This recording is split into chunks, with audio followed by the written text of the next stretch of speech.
বন্ধুরা, আমি আজকে আবার চলে এসেছি। আপনারা সবাই ভালো আছেন তো? দেখুন, এই যে পনির নিয়ে এসেছি। পনির দিয়ে আজকে একটা রান্না বানাবো। চলুন বন্ধুরা, রান্নাঘরে যাওয়া যাক রান্না শুরু করতে।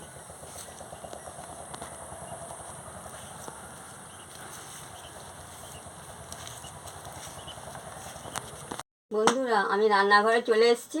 এই পনিরটা কেটে ফিরে আসছি। পনির কাটা হয়ে গেছে, আমি এবারে উনুন ধরে গেছে, আমি কড়াটা বসিয়ে দিচ্ছি। এই যে আমি আলু পটলটাকে কেটে ধুয়ে নিয়েছি। আদা আর পোস্তটা আমি বেটে নিয়েছি। গরম হয়ে গেছে, আমি তেল দিয়ে দিচ্ছি। তেলের সঙ্গে আমি পরিমাণ মতো নুনটা দিয়ে দিচ্ছি।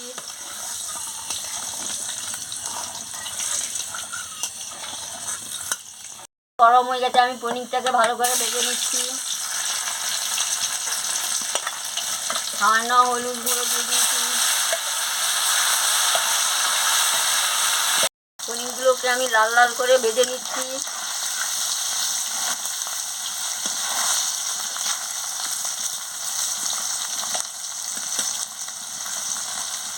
এবার ভাজা হয়ে গেছে, আমি তুলে নিচ্ছি।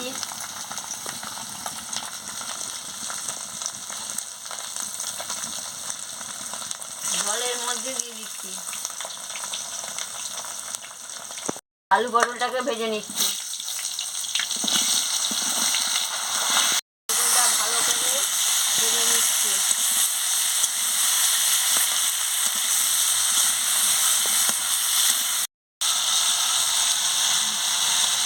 পরিমাণ মতো নুনটা দিয়ে দিচ্ছি।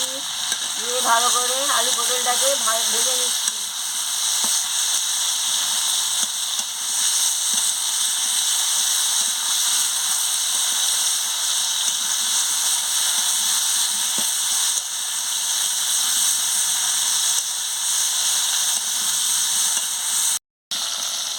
লাল লাল করে ভাজা হয়ে গেছে, আমি তুলে নিচ্ছি।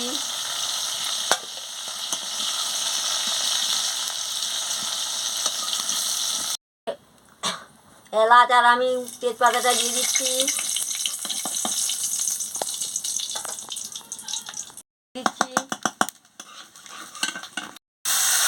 সামান্য একটু জল দিয়ে দিচ্ছি। আদা বাটাটা দিয়ে দিচ্ছি। ধনে গুঁড়ো, জিরে গুঁড়ো, হলুদ গুঁড়ো এর সঙ্গে দিয়ে দিচ্ছি। দিয়ে ভালো করে মশলাটাকে কষিয়ে নিচ্ছি। লঙ্কার গুঁড়ো দিয়ে দিচ্ছি। সামান্য একটু জল দিয়ে মশলাটাকে ভালো করে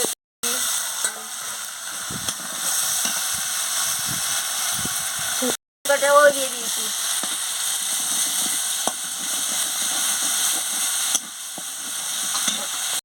পটল আলু একটু মশলাটা কষানো হয়ে গেছে, পটল আলুটা দিয়ে দিচ্ছি। দিয়ে ভালো করে কষিয়ে নিচ্ছি।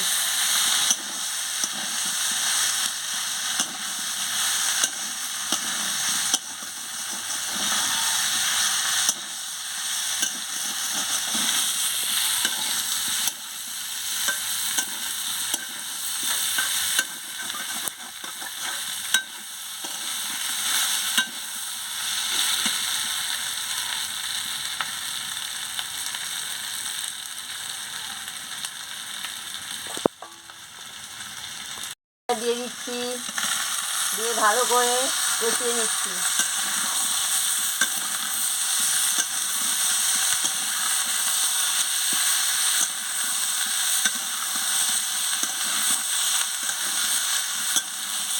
একটু জল দিয়ে দিচ্ছি।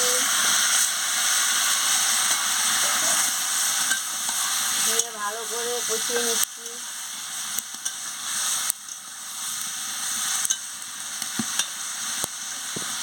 দিয়ে দিচ্ছি। জল দিয়েছি, সেই জন্য সামান্য একটু নুন দিয়ে দিচ্ছি। একটু মিষ্টি দিয়ে দিচ্ছি। দেখুন বন্ধুরা, কি সুন্দর টকবক করে ফুটছে।